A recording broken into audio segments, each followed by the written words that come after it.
Ladies and gentlemen, welcome to tonight's broadcast of Tap Into the Truth. Thanks for listening. We've got a lot of stuff to go over, so let's just jump right in and get started, shall we? First of all, the topic is a very serious one, but before we get into all of that, let's actually get started with some general information and news from the day, topics, nuggets, and we'll start out with a little segment. I got some feedback in my most recent episodes that I'm getting just a little too conspiracy theorist, that might be a bit of a turnoff, and I can understand that point, but I refuse to completely disregard anyone's point of view based on the fact that it may seem unreasonable or outlandish at a time, because let's face facts, some of the biggest conspiracy theories of the day is that the Earth was not flat, and that the Earth was not the center of the solar system or the galaxy or the universe. So sometimes things that seem pretty outlandish aren't really. In the meanwhile, at the same point, I do take the point well enough. Unfortunately, when you start seeing conspiracy theories in a few places, sometimes suddenly you start seeing them everywhere. So, as I pointed out before, Tap Into the Truth gives us the leeway to investigate some of these things, to report on some of them, and let you decide for yourself. I know some of these things aren't theory as much as they are conspiracy fact. There are real conspiracies out there. But we're going to draw back from that, but I'm still going to continue to have a little conspiracy corner. And we're going to start out with that today. I came across the article yesterday, got picked up quite a bit more today by a lot of conservative information sources. It seems that American Spirit Arms, an online weapons manufacturer, had a bit of a banking issue with Bank of America. As a result, they posted a letter, which was on a blog post and a forum that they normally post on. He posted this information. The American Spirit Arms owner wanted to share a recent experience with Bank of America, which they've been doing business with for over 10 years. Everyone's familiar with the latest increase in gun sales.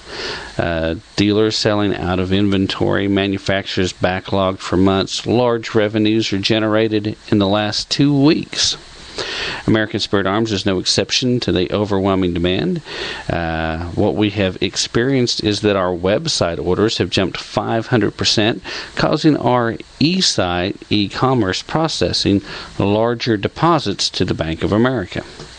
Well, this threw up a huge red flag with the Bank of America. So they decided to hold the deposits for further review, meaning that the orders / payments that were coming in through the web, being paid by customers and that were shipped out by American Spirit Arms, the bank was keeping, quote, under review. As you can imagine, this made the author of this letter furious. After countless hours on the phone with Bank of America, they finally got a manager in the right department that told him that the reason the deposits were being held for further review, her exact words were, "We believe you should not be selling guns and parts on the internet." Well, needless to say, the owner of the business flipped out just a little bit and told them that they have no right to make up their own new rules and regulations. That they, quote, "We are a firearms manufacturer with all the proper licensing," that would be the FFL, Federal Firearm License, the SOT, and that we follow all federal and all state rules and regulations on shipping firearms and parts, and that we are also audited by the ATF and Homeland Security on a regular basis. The response to that was that she understands that, but that the deposits will be released after they've had a chance to review and clear them. At that point, quote, "I told her that this was unacceptable, and those deposits that were a week old by that point in time needed to be released ASAP. that we are a small business and we rely on the revenue to run and stay operational. After that being said, another manager got involved and released one of the deposits, to help out. So far to date, after 2 weeks of sales, only 1/3 of collected internet sales have been released. Quote, I am still upset and looking for another bank and options. Just thought the public should know.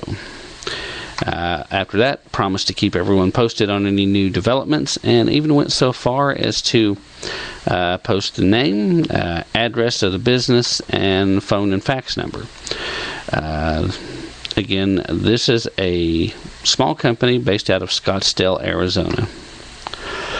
Now, to me, the real question there is, since when does a bank get to decide whether or not they're going to release a deposit based on the fact that they don't like the business that you're in?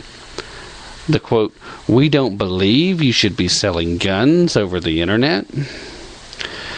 If somebody's doing business legally, then the bank doesn't have any legal grounds to hold on to those deposits. That quote shows that they're not following their own federal regulations and banking regulations in doing business. I hope someone with the federal government sees that post or sees where someone else has picked up on this story, because like I said, I saw it a few different places today. I'd came across it the day before.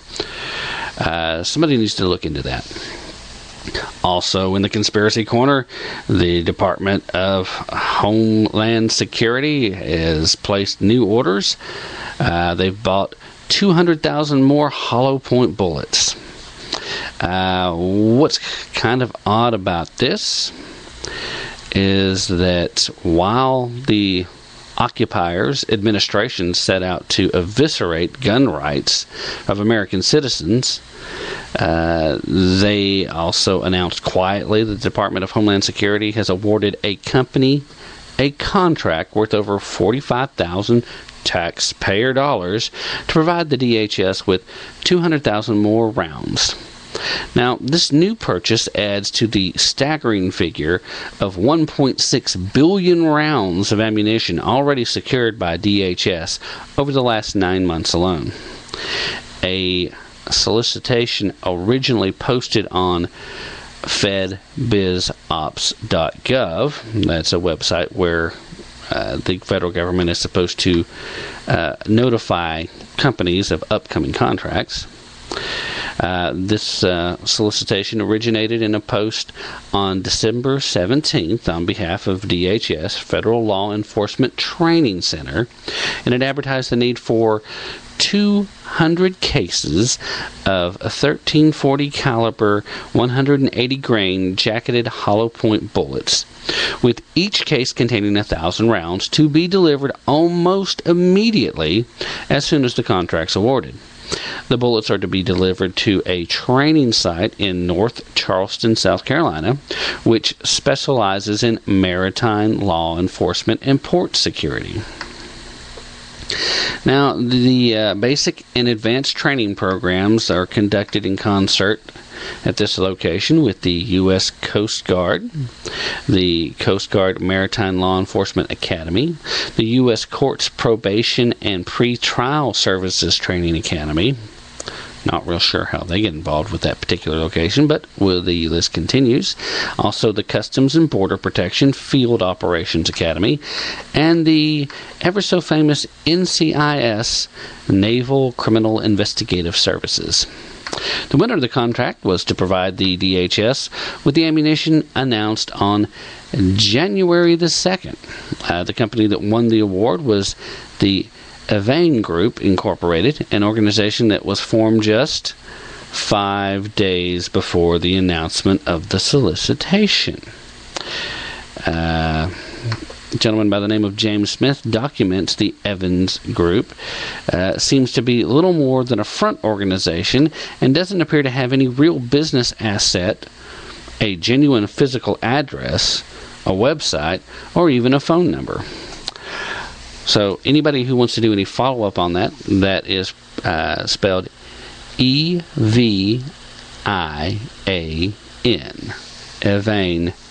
So the Evane Group seems to be a front. How'd they get this contract? Wonder why conspiracy theorists get concerned about stuff like this. At any rate, back in August, the Department of Homeland Security censored information relating to the amount of bullets purchased by the DHS on behalf of Immigration and Customs Enforcement, citing an unusual and compelling urgency to acquire the bullets, noting that there is a shortage of bullets, which is threatening a situation that could cause, quote, substantial safety issues for the government, should law enforcement officials not be adequately armed. The information was blacked out despite the fact that documents are only supposed to be redacted if authorized by Congress or for national security reasons. The contradiction of the Obama administration's preaching gun control while simultaneously the federal government arms itself to the teeth with an arsenal that would be enough to wage a full-scale 7-year ground war certainly should raise some eyebrows. Bottom line is, a citizen's considered to be a stockpiling terrorist prepper if they just own above 1,000 rounds of ammunition. Well, is it any wonder that that also makes the list? Of course, during all of this, the occupier and his cohorts in Washington are loudly insisting that American citizens have no right to purchase firearms or ammunition, and that new laws will soon be enacted to make sure that you cannot do what the government's doing right now. Also, one last and a rather chilling report that's going around, going into our conspiracy corner. Came across this today, heard a few more folks talking about it. Wasn't able to verify it independently, but I have talked to a few folks who said that they had, and that since news started getting out, it's been taken down. But supposedly, a Google search for Sandy Hook United Way showed a cached page dated December 11th, 2012. That was 3 days prior to the school shooting. Supposedly on this page, the United Way, quote, extends our most sincere condolences and prayers to all those families affected by the devastating events in Newtown, Sandy Hook, Connecticut. The United Way extends its most sincere condolences and prayers to families, blah, blah. While the eyes of the world may be on Newtown, Sandy Hook,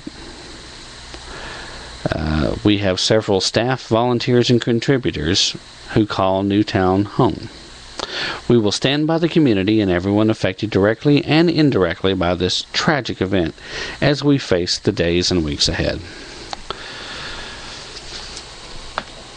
Now, I don't know if this report is legitimate, because like I said, by the time I Google searched Sandy Hook United Way, it was a lot of recent pages that have to do with how much help they've been providing, how much money they've raised, blah, blah, blah. And I didn't spend a lot of time going multiple pages back. But like I said, I did talk to a couple of different people directly who I trust, and they said they did in fact see this and come across it themselves.